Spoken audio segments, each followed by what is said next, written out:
Welcome to the Business Happy Hour radio show with your host, Frank the Bank Cotto, president of Lincoln Lending Group and 813 Mortgage for 20 years right here in Tampa Bay. Joined by his incredible co-hosts, Rosa Vahidi and Ksenia Akishina, top producing real estate agents with Mahara and Associates. These three bring nearly 5 decades of experience in the local real estate market. If you're looking for real estate or business advice, no matter what your experience level, the Business Happy Hour team has been there for you for almost a decade right here on News Radio WFLA. Now sit back, relax, and get ready for some serious real estate and business talk with 3 of Tampa Bay's top experts. Here's Frank the Bank.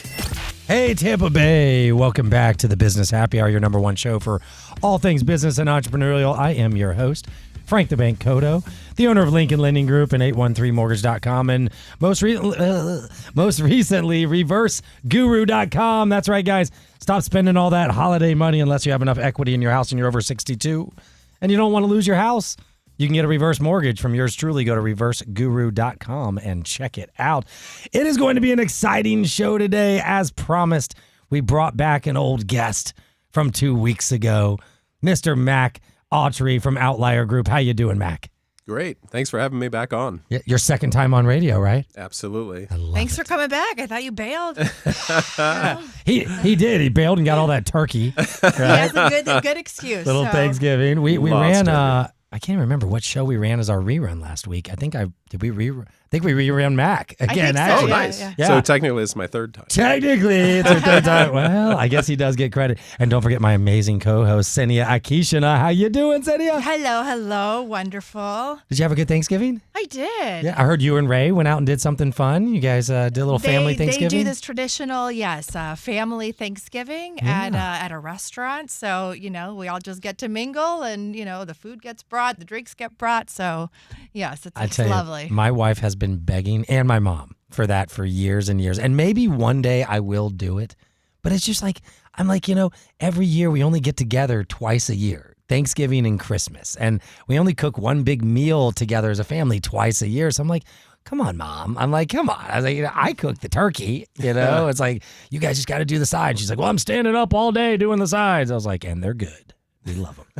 So anyway, we're not going to tell my mom, who's probably listening now, that other people go to restaurants for Thanksgiving because I told her everything's closed. Ksenia with Mahara and Associates. If you guys need a realtor. I get in trouble sometimes. What do you think of that, by the way? Realtor versus realtor? Do you even... Yeah, see? Yeah. That's the way I think, right? Tomato. My name is Ksenia. I got so many different pronunciations there. So realtor does not... Good point. You're like, nobody even pronounced my name right, so I could care less if they say realtor or realtor. No, I actually did have an agent one time totally chastise me in front of a room of 80 people. And they're like, we are realtors. We are not realtors. And I'm like, damn. So from then on, I try to be more correct and say realtor. But I think realtor sounds better, to be honest. I just say it's real easier. estate It rolls agent. off the tongue. It does. What do you say? Real estate agent? You know what? That's a good workaround right there. So every week, Ksenia from Mahara and Associates brings us statistics. And this is the month we've been waiting for. We've been talking about what's going to happen from October to October for the last probably 3 months, right? Or maybe at least a couple months. We've been saying, well, where's the market? We were saying, oh, well, it's getting better. And then we had these hurricanes come through. And the question is, how did it affect our market? And we might not even really see until next month, do you get another one? But Ksenia, I told her not to tell me any of this before the show because I wanted to react naturally. So what happened? How are we looking over here? It's actually the closed sales because, when we did the September numbers, those were, significantly down, and that's September to September of last year. On closed sales. Okay. So for closed sales for October, actually those numbers look better than September's. Really? For our MSA, which is the market statistical area, Hillsborough County, Pinellas, Pasco, and Hernando, it's down 9.4% total. 9.4 October to October. Yeah, September was down 17.5%. Wow. But what I did see interesting, which I think we'll see reflected, for November numbers, is that our pending sales were down significantly. Our pending sales. So that means people are going under contract, which I get it. With the hurricanes and everything, Right. it just we think of it as we pretty much just lost a month of activity. People were busy prepping for the hurricane and cleaning up after the hurricane. Yeah. So just not a whole lot of things going on. I'm sure people weren't really showing houses. And No. So yeah, those numbers are down for the MSA total. So how bad? It's down 18.3%. Oh, I mean, sure, it could be a lot worse. Listen, I'm a positive pony over here, right? But I fucking hate that. But anyway, somebody calls the kids' school. They say that crap all the time. But I guess I am a positive pony because that doesn't sound as bad as I thought. Yeah. I mean, looking at where our applications were in the month of October and where the closings are so far, what we have on the books for November, I saw a bigger decline. I saw more like a 50% decline. So I was ready for you to tell me that we were worse than a 50% drop from last October to this October. So one of two things happened. Either people were not as scared from the hurricanes as I thought, or man, we had a crappy October last October. Well, last October wasn't. As you'll remember, last year, I think around August is kind of when things were, stagnating. Yeah. Well, I remember I listed this house for sale. Oh, yeah, that's right. At Davis Road. God, even Ksenia knows the address. It's like I want to shoot myself with this thing. We listed it, I think, in like July. And then literally the market fell out. And I was arrogant, and which here's a lesson to sellers. If someone offers you close to the amount that you wanted, here's a great piece of advice. Take it. Right? Take it from a guy who lost $42,000 on a flip. Listen, you don't win them all. And Right. and this could be part of a conversation we'll have today together. Two awesome agents in here and one mediocre mortgage guy. You don't win them all. And the reason I didn't win on that sale is because the market fell out from under me, and I didn't believe that it was going to be a continued thing. And I did not take offers that were probably, let's talk percentages. Like if you list a house for $400,000 and somebody makes an offer to you of $380,000, well, that's only 5% off of your listing price. But a lot of times sellers or buyers, they look at that and they're like, oh my God, that's That's $20,000. That's crazy. Well, if you reject the offer at $380 and you end up selling it, let's just say at $300, that's 25%. Right. So I would have much rather lose 5 than Right. 25. Mm-hmm. Yeah, my old broker used to say, he would say, well, before you reject the offer, would you sell your property for the price you're rejecting? Because that's exactly what's happening. Basically, you're taking or buy the property, you're purchasing the property back at that contract I price. see. He asked, would you buy it at that price? And so it's like, so essentially if you're walking away from a deal, if it's $350 and you're walking away from it at, $325, you're basically taking that property back at $325 because you could have just had that deal. That's a good way of looking at it. Yeah. Yeah. Where the hell were you about a year and a half ago, Mac? Golly, I just met this guy with this advice over here. No, but this is great advice. And what do y'all think about going into the holiday season? I want to get both of your perspectives on, because I tell you, when I go out in the realtor community, I hear polar opposites about what we're going into with December. I'll start with you, Ksenia. Ladies first. What do you think of December? For one, I think if you take the country as a whole, we live in Florida. Right. So I don't think seasonality here is, as significant, in parts of the country where it's snowing and so cold and people really kind of hunker down and just, do the holiday stuff. Good point. But obviously, yes, the fourth quarter is typically, our slowest quarter. Mm-hmm. So, people kind of. What do you think the busiest quarter is? Spring. Spring. That's what I would 100% say spring. So second quarter, March to June, that's the hot time of year. Yep. So, yeah. I totally agree with that. Mac, what do you think? And I know you're mostly commercial, but you can still give us your opinion on how does December look with the real estate that you sell?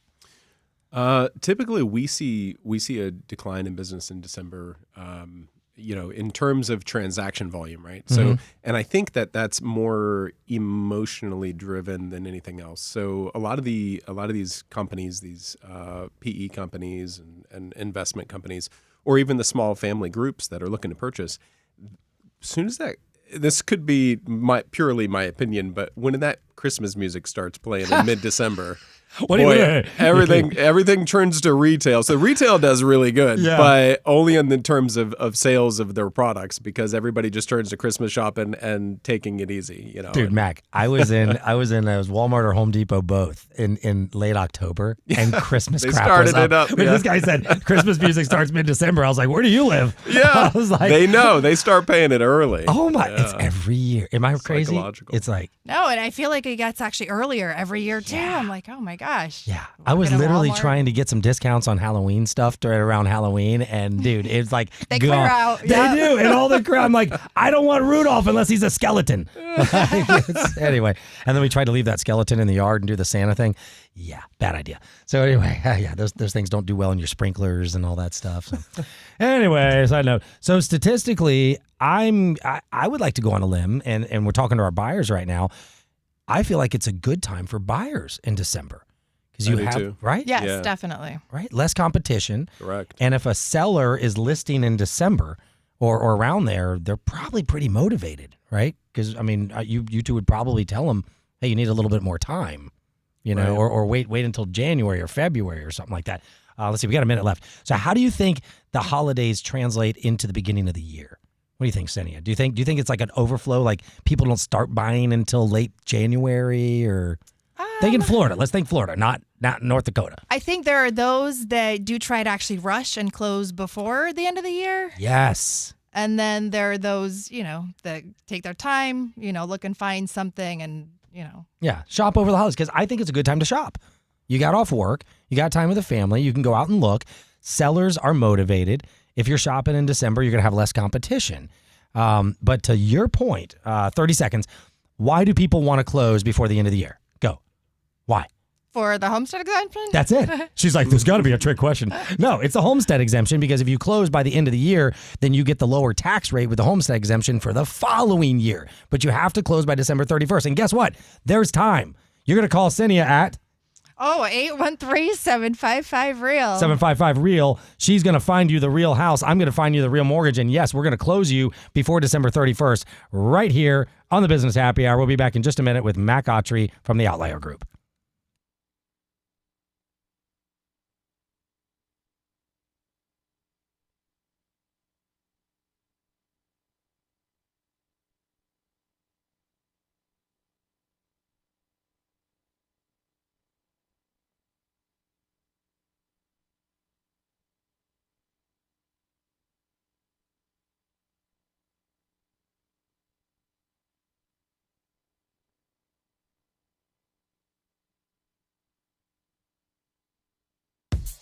Now we're back with some serious real estate and business talk with three of Tampa Bay's top experts. Your host of the Business Happy Hour, Frank the Bank Cotto, Rosa Vahidi, and Ksenia Akishina. All right, Tampa Bay, I'm having too much fun on the Instagram. There's Rosa. There she is. Where is she? Were you in the elevator? She's in the elevator, I think, somehow, at the iHeart Radio building. This. I know. How exciting. It is. I thought it was funny. Well, I saw her little invite, and I'm like, let's put her on there. Let's see what happens. Where is she? Look at her. That is iHeart Radio, guys. You're checking it out right there, Feather Sound. Perfect. That balloon thing. Not really sure that caught the image of the iHeart symbol that well. I walked in. Maybe they're still working on it. Good point. Good point. I said, what is that, a fish? Because I was wondering. I'm like, until you said that, I'm like, what is that? I mean, I like the... When I got in the elevator, a lady was setting up, and I'm like, what is that supposed to be? Like, it's supposed to be the iHeart Radio symbol. I'm Did you sorry. see the little balloon Christmas trees, though? Those are Yes. cute. I'm like, I'm going to have to go on Amazon and see if I can find me some of those. Wait till tomorrow to the Christmas party, because a lot of times those things just float away. I love that she's panning to Good all the call. Christmas stuff. Oh, look, there's She's Rosa like giving the coming. viewers a tour. So for you Instagrammers, you get to see a tour of the studio. And here's Rosa Vahidi. How we doing, Rosa? All right, welcome to the show. Hi. So we're in the second segment here. We've got Mac Autry from Outlier Group and Ksenia Akishina. I'm making stuff up. With Mahara and Associates. Ksenia, if they need real estate, they're going to have to call you at 755-REAL. 755-REAL. That's the way we're going to get in touch with Ksenia to find out what you can qualify for on the residential side. Today, as promised a couple weeks ago, or even last week again, we're going to learn about commercial real estate. We've got some questions for Mac that we want to learn a little bit more about what the differences are. We were just talking about the market. if it's the right time to buy or not. You know, a very rich guy told me way back in the day, I won't use his name here, but he said, we were talking about timing, right? And you know, hey, when the time is right, I'm going to do this. I had a realtor say this to me yesterday. He goes, I'm going to introduce you to this person when the time is right. And I wrote back to him and I said, you know, a very rich man told me once, there's no such thing as the right time. There's only right now. Right. So that's great advice. It is great advice. And I think it teaches in a way, stop procrastinating. You know, there's nothing, it's not like, you know, you're playing an NFL football game and, you know, you have to make the throw within the next 3 seconds or you're going to, you know, you're out of timeouts. It's not like that in the real world. So it's just really good advice. Yeah, it's just another guy wrote a book, speaking of, called Start Ugly, Chris Krimitsos. We had him on the show many years ago. It goes hand in hand. People think they got to do things perfect. They don't. The people who think they got to do it perfect and never start are never going to win. Just start ugly and get it done. Ksenia's like, you do that all the time, don't you? Anyway, so Rosa, welcome back to the show. How you doing over there? Got your mic on? Yeah, she has her chair so low, like literally you can't even see her eyes. So before we get started with Mac, and we do have some questions for him, Rosa. How was your Thanksgiving, Friendsgiving potluck dinner? Everything was amazing. Friendsgiving was great. Yes. I had it all catered, and my girlfriend, who has a catering business, came out and took care of all the food. And then I had my bartender out, so it was hands off for me, so I could actually be present and enjoy my time. And I had my photographer there too. So. Wait. So is that the nice? What are we talking about? Yeah, I thought your they were doing multicultural thing. I was that was thinking my second part to Oh, Thanksgiving. I see. Look at you. So that was great, and the Persian dishes were amazing. We had lamb, and we had a Persian salad and a Persian rice that has saffron and chicken and burberries, I think, was in it. Burberries. It was really good. Sounds great. I always just thought those were jackets. Yeah, me too. I was like, I got a sweater. Does that count? Is that a $600 T-shirt? Is that no? It's a berry. How was the okra? Did you end up eating the okra? Yes. And then we had some gumbo yesterday. I haven't tried it yet. Okay. But we got to bring you some too. Yes, I gotta try the gumbo. Yes, we got the okra. And listen, I'll be honest, I failed you today. Guess what came out? The McRib. The McRib is out. Did you hear the joke? I remember, These yeah. two ladies have never eaten a McRib. And I literally was in the drive-thru at McDonald's the other day, and I was like, oh, I got to get it. My wife's like, why are you going to get that? I go, because Rosa and Ksenia have not eaten a McRib. And she's like, where are they from? Russia. See, that's the joke, but this one really is from Russia. So, oh, my God. A guy got called a Russian this morning at the little La Teresita Cafe I was eating at, and they're arguing about Trump and Democrats and Republicans, and one guy calls the other guy a Russian. I was like, I know a Russian. Anyway. Oh, God, I love this. So let's see. How about stats? Any other stats that we missed out on? I know you do a lot of stuff. I don't want to cut it short. Anything else that we... Well, the one thing I do want to say is... And actually pivoting back to, you know, your Davis Road sale and the 5%, you know, off. When you look at it like that, and I wish sellers would. Yeah. Because I am in a situation right now where the seller, for one, it is a licensed agent, but they own the home. So essentially it's like I'm dealing with a for sale by owner. Yeah, for sure. And that's interesting. Licensed agent and listing with you, huh? Well, we're trying to buy their home. Oh, got it. They're Okay. But it's pretty much I'm negotiating with the seller directly. Yeah. You know, and it's really hard. That is a piece of advice. And I've done it. Even Rosa, I helped her with one of her properties. It is just best to go have your real estate friend help you with your sale, even if you're an agent yourself. Yes. It's just so hard to look at things objectively. Yeah. You know, because your home, of course, it's the best house on the market. You know, ignore all the facts that you would normally tell, you know, a seller when you go on a listing appointment. Yep. But the number that we don't normally talk about is the list sell price ratio. Okay. Which has been teetering around like 97%. Whoa. Okay. So this goes back to what we were saying. I don't think it's unreasonable or a lowball offer if you're going in, you know, 3% less than what you're listed at. So that's some really great information. I'm going to use that. So you're telling me it's at 97%, which means if somebody lists a house for $100,000 on average, it's going to sell for 97. Is that like normal? It's statistically wise? Is it about where it normally is? That's pretty healthy. You know what I mean? During COVID, it was good. You know, 100%. Yeah, 118%. Sure. Yeah. I mean, you know, there was crazy things going on. But, you know, right now, I think sellers should expect and go into it being willing to negotiate. Of course. If you want to sell, if you just want to keep your, you know, house sitting on the market, then Also, by all means. if you like people walking in and out of your house Exactly. and like giving up your weekends to a realtor standing in there with some wine, then yeah, just do that. Just list it. That's what you should do. That is a great stat, and that really, slaps me in the face on, well, thank you. But anyway, I slapped myself on the face on that. But it's a good point is, if you're only off by 3%, if somebody makes an offer to you and they're 5% under, what are you losing? 2%? Maybe? Yeah, and I don't consider that a low ball. No. If you're listed at 600,000 and somebody's offering you 500,000, okay, Sure, low ballish. But I think, Mac, what do you think is the magic low ball percentage? Like where do we call it a low ball? Like what percentage under list? Man, that's hard. It's I would probably say super aggressive. We get offers a lot of times on some of the properties that are 40%. Oh, less. Oh, wow. Really? Wow. That's low. I was going to Okay. say 10. You know what's interesting is a lot of people will come in trying to, and they'll do that with a lot of different properties, hoping you just get one. Yeah, okay. So that's a whole nother strategy. Guys, we got to take a break here on the Business Happy Hour. When we get back, we're going to learn more about commercial real estate. What is commercial real estate? What's the difference in residential? How do you finance it? And what's a lowball offer? With Mac Autry from the Outlier Group, with Ksenia and Frank from Lincoln Lending and Mahart Associates. We'll be back in just a minute. All right. Dude, that was a good question to end on. Lowball, 40%. But those are the guys who Seriously, literally... though? That's... Yeah, they do that. That used to be real popular back in the day, right? Like 15 contracts, Right. And just see if somebody would bite. Yep. Because if you do it to 100, you might get one. Yeah.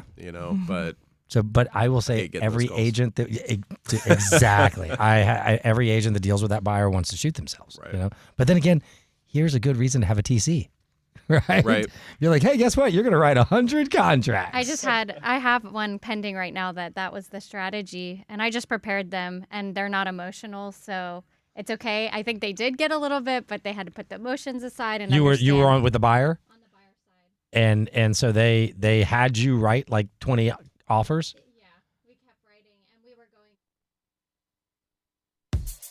Welcome to the Business Happy Hour radio show with your host, Frank the Bank Cotto, president of Lincoln Lending Group and 813 Mortgage for 20 years right here in Tampa Bay. Joined by his incredible co-hosts, Rosa Vahidi and Ksenia Akishina, top producing real estate agents with Mahara and Associates. These three bring nearly 5 decades of experience in the local real estate market. If you're looking for real estate or business advice, no matter what your experience level, the Business Happy Hour team has been there for you for almost a decade right here on News Radio WFLA. Now sit back, relax, and get ready for some serious real estate and business talk with 3 of Tampa Bay's top experts. Here's Frank the Bank. Hey, Tampa Bay, welcome back to the Business Happy Hour, your number one show for all things business and entrepreneurial. In studio with my amazing co-host, Ksenia Akishina, Rosa Vahidi, and our great guest host over here is Mac Autry from the Outlier Group. How's everybody doing? Good. I'm excited to hear about commercial today, too, and some terminology maybe and understanding different parts of it from Matt. Break Yeah, some how's that terms going? down. Because you're in it now. Yeah. Honestly, Mac and his team are great, and they're very supportive and hands-on, and always making sure like a few steps ahead, which is great. And then also a lot of opportunities and leads, too. There you go for the commercial real estate space, and I know Rosa, you're diving in head first into this, which I think you're going to be great at. You've already done the investment stuff. Remember back in the shows, Ksenia, you and I did with her, and she was like, "Oh, I have 4 houses and this and this." I'm like, "What are you doing?" I only have 2 now. Oh well, hopefully you didn't lose like Frank did. No. But I did see your closing happened. It just happened last week, it did. right? It sure did. And you got close to 400,000. Yeah, I think 397. It's interesting how that works. I don't want to waste a lot of time on this because I want to get to the commercial, but the auction crap, they actually like the price is higher because that's the commission.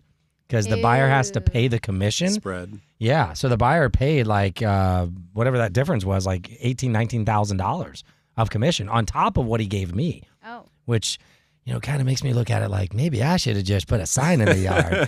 Anyway, no, you're going to call Ksenia and Rosa and Mac when you guys need real estate agents. Don't call me. I'll do the loan. All right, let's move into commercial here. Don't want to delay. Mac, thank you for coming in.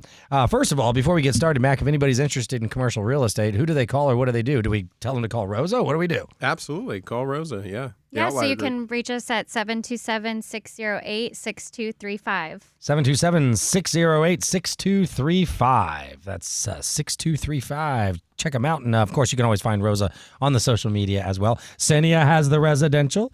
Rosa has the commercial. Frank has the bank. That's what it is. We can finance both. That's how I get to be friends with everybody. We all need the bank. We all need the We all bank. need the bank. Yeah, I hated the acronym years ago, and now I just have no choice. All right, so I'll start, and we'll send you, and you go. Let's see. I guess here's the first question that we're talking about. What's a typical commercial real estate clientele? Like, is that just anybody that buys commercial real estate? Yeah, so really it varies a lot, right? Because commercial is a pretty robust field.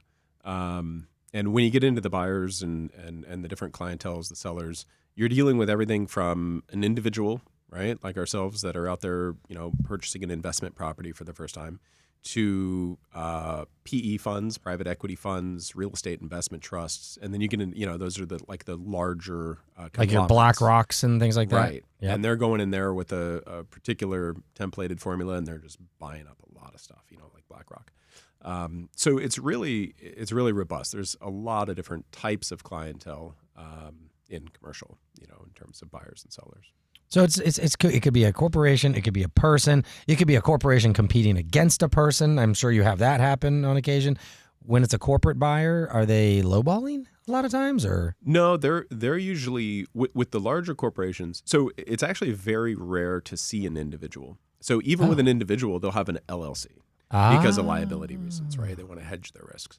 So with the large corporations, these guys usually have analysts that will work in the background on a particular property, and they usually want to come to the table with a strong offer because they want that reputation in the brokerage community that they're a player buyers and that they're a buyer. And we have something called a surety of sale, and that means depending on who you're dealing with, how sure of you that they're gonna go through with it. Mm-hmm. And so the higher their surety of sale level is, the more the brokers want to work with them. So going back to those people we were talking about that come in with 40% off, nobody wants to work with them. Their surety of sale is zero. Right. How do you know what their surety of sale is? It's kind of a small circle of commercial real estate. And so what happens is you're going to come across a lot of these institutions and these private equity companies that are used to doing deals in whatever subject it might be, whether it's shopping centers, you have a small group of people in that area that are purchasing or office buildings or whatever it might be. And so it's really just word of mouth and understanding what their previous projects were. Reputation. Yes, Reputation. exactly. Sounds like. Right? Which I'm Real sure estate is that's a lot everything. different, right, Ksenia? Like on the residential side, we don't have a surety of sale, because it's a new person like every time. So And every person's different. and every offer is different, and every house is different. Is there more uniformity to commercial or is it kind of like residential? Every single thing's different. I don't know if I'd have the right answer for that. There is uniformity for sure on particular, purchasers. Right.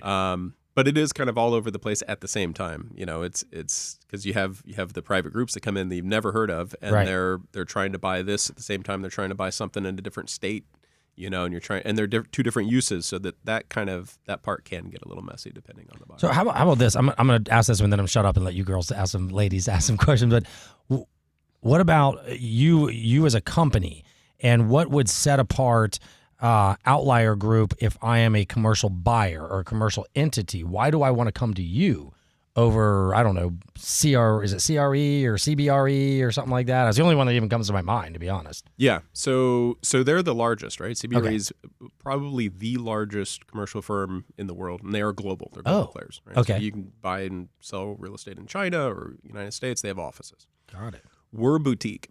So the difference with us is we're going to be giving a hands-on approach. We're going to be tailoring our entire experience to our clientele. Got it. And because we're a smaller firm, we get to commit a lot more time to these clients than you would with a CBRE or someone that has a lot of turn and burn from people that are cold calling and doing that kind of thing, and they're turning over.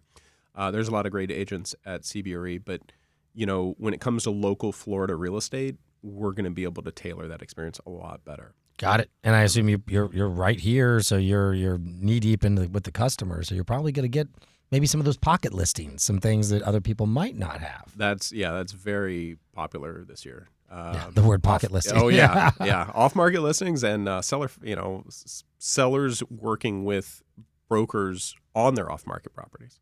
So whereas previously, off market would be a for sale by owner. They don't do that anymore. It's we still want it, pitched off market, but to a specific set of people. Now, Ksenia, isn't that like illegal on the residential side? Like you can't really, I know it's so gray, right? But you're not supposed to market it unless it's listed or something? There's all these weird rules, and like a couple of years ago, like all these big changes came in. Yeah. There's a certain way to go about it. Okay. And it's because MLS kind of came up with that just because obviously they want to keep, all that information within the MLS. So we do have to have sellers sign, a document that if we have a contract done, you don't want it on the MLS. There's specific things that we're saying. I mean, you could still do it like intra-office. Right. Intra-office, like amongst the agents Like that amongst are there. the agents, yes. But it's advertising to the public that they don't want. Yeah. Which is, by the way, a major benefit of Mahar and Associates, being that you guys have over 100 Absolutely, agents. yes. Right. So intra-office doesn't mean 3 people. It means 100. It means 100 residential real estate. Yeah, and when agents. things were so busy, during COVID, that was a great thing to have and a great thing for buyers. It's like, hey, there are going to be things, so you just let me know what you're looking for. Yep. Market was so hot, things were flying off the shelves. So we were able to get in, some exclusive, listings prior to, the public, getting a shot at it. I like that word, exclusive. Exclusive. People love that exclusivity.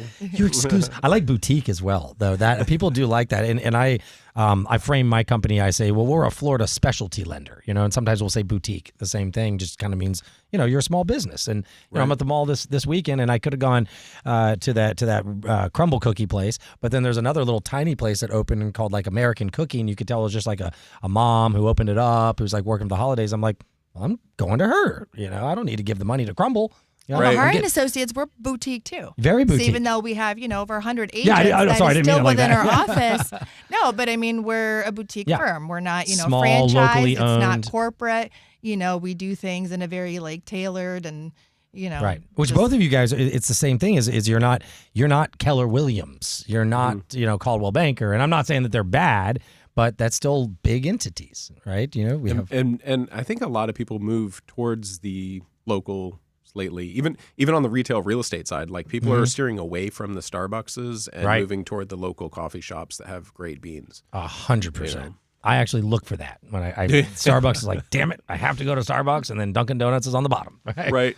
Now, other questions. What do you ladies have for Mac? I have a few of them here. A huge one, like I learned in the beginning when I first started taking commercial listings in my residential real estate career, is triple net and learning about triple net leases and what that actually means. And you have a great way of explaining it. And she stole my question because actually I haven't really done too much of this, but that is obviously the biggest term that I hear, when you do try to dabble a little bit in commercial, somebody wants to rent an office space and I'm like, triple net, explain that to us. So triple net, you're right. I mean, that's a great question and it's huge, right? And so triple net stands for net, net, net. All right. And each net is net of something, right? Okay. So you have CAM, which is common area maintenance. Think of kind of almost like an HOA, right? So exterior maintenance, that kind of thing. Property taxes and property insurance. Those are your 3 ends. Those are net, net, net. And so when you're leasing a building, it's great for the landlord to do it as triple net because essentially the tenant pays for everything, and the only thing you get is the rent, which is pure profit because it's triple net. Right. And back in the day, it used to be gross leases. And so the landlords, would take on the property insurance, the costs of the maintenance of the building and all that themselves, and the tenant would just pay rent. So on that note, then, is there a benefit to the tenant for doing that as well? I mean, I guess it depends on how you look at it, but I think so because it gives them a little bit more control of understanding what's going on, right? And they can also ask for reconciliation to make sure, if there's CAMs being paid and those kind of things, it's all transparent with. So we're going to take a quick break. When we get back, I want to dive a little bit more into triple net. I have a question on that, and then there's another word called cap rate that I'd like to figure out what the heck cap rate is on the Business Happy Hour with Ksenia from Mahar and Associates and Frank the Bank. We'll be back in just a minute.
Now we're back with some serious real estate and business talk with three of Tampa Bay's top experts. Your host of the Business Happy Hour, Frank the Bank Cotto, Rosa Vahidi, and Ksenia Ksenia. Hey guys, welcome back to the Business Happy Hour, number one show for all things business and entrepreneurial. And we're learning about commercial real estate today with Mac from the Outlier Group. And now Rosa Vahidi is also with Mac's team, focusing on commercial real estate. Not because Mahar and Associates is not awesome. They are extremely awesome, but they don't do commercial real estate. And Rosa over here just keeps buying stuff and still have inflatable beds, but she's buying real estate. I have a bed now. She has a bed now. And I'm about to lease that property too. All right, another inflatable bed coming for the next house she's going to buy. Next one, yeah. So we're having fun with Mac over here. The question before we took the break was about triple net, and I think we kind of want to follow that up. Ksenia, what were we saying right before we left? It's like, is it separated or? Well, I was just curious because, if you have a building and say, there's multiple spots to lease, say Right. half the square footage, is going to, one company and then, the other The other half half's divided somebody into two. Yeah. So, with the triple net and like the insurance, property taxes, that's still split up evenly. So the half the portion, they would pay half of those expenses and then Correct. the Yeah. other half, So those are quarter. So on a single tenant, right, they would pay everything. But to your point, like if it's split up and you have multiple tenants, they're going to pay a proportional share of whatever percentage of that building they take up, right? So if it's 50%, then they're paying 50%, Yeah. right? Okay. And then based on whatever. And some of these shopping centers, they might only be taking up 2% of the Right. building, right? Because you have so many tenants. And so that'll be their proportional share of the expenses. Okay. Now triple for net- maintenance, is there a say of the tenants? Like, say there are 3 tenants, like, do they kind of decide, okay, well, maybe we want to save a little money and Not really. I mean, depending on if they're paying it directly and then they have the optionality of the contract with the maintenance companies. But most of the time, the maintenance is already set up. And so they'll pay a certain CAM fee for the Okay. exterior. And that's common area maintenance. Yep. That could be, the lawn, mowing the lawn, hedging the grass, Yeah. parking lot stripes, things like that come out from the tenants in a way. okay, so it's a set fee up front, all the things are still agreed on, and Set fee, but depending on the lease language, it can have, escalations and things like that. Because like after They the go up. yeah, especially like after the hurricanes, Yep. right? All the prices went up because the cost of labor and trying to supply and demand. Right. Makes total sense. All right. So what is the next one? We got five and a half more minutes. I'm trying to think, but what's the I'll most jump in. important? So I Go. guess why invest in commercial real estate? Yeah. Ooh, that's a great question. So commercial real estate is cash flow, right? And you can get into the accounting of it where you have like 39 straight year depreciation. You can look at it from an accounting level, but really most people are going to look at it a couple ways. One is what is your returns, your capitalization, right? And that's where we get into the cap rate. That was rates. going to be our big other term there. They slid it in. And so they're looking at their capitalization. How much money can I get back? And and these companies, PE companies, they don't want to leave their cash sitting in a bank account. They want it working for them, right? And so they're deploying that capital. By the way, PE is private equity. Oh, sorry. Yes, correct. Private equity companies. That's what I'm here for. And so investing in commercial real estate gives them the advantage of depreciation, the advantage of capitalizing on their money, making money. And one of the good things is the tenants are very easy to deal with because typically the tenants are 9 to 5, right? They're business owners. They're not complaining much because most business owners, have it cut out what they're going to do from the point of the day to the end of the day. Right. And so you don't get any kind of you still get something. I mean, I'm sure there's some commercial property managers on here saying, "Careful what you say." Yeah. but it's less. And depending on the use, you got retail, office, but you might also have like storage units. Well, those tenants don't complain at all. They're not even there. They're Yeah. not even there. So so the hassle-free part is a big part of it too. I've always heard the storage units are a really good investment. Is They that- are. Oh yeah. Speaking of cap rates, is there like a typical target cap rate? Like, what? Yeah, most that's a good investors question. go for? That's a really good one. So it really changes, right? The more infill, and by infill I mean like the closer you are to downtown, right? Your cap rates are going to be suppressed. They're going to be you're going to be making less capitalization, right? Less percentage. Can you give a maybe quick 5%. example of cap rate? Like throw out a scenario so somebody understands what we're saying when we're saying Sure. cap rate. So for example, you buy $100,000. Just keep it easy. $100,000 building, and you're looking for a 10% cap rate. That's 10% of your return, right? So $10,000 a year annually, right?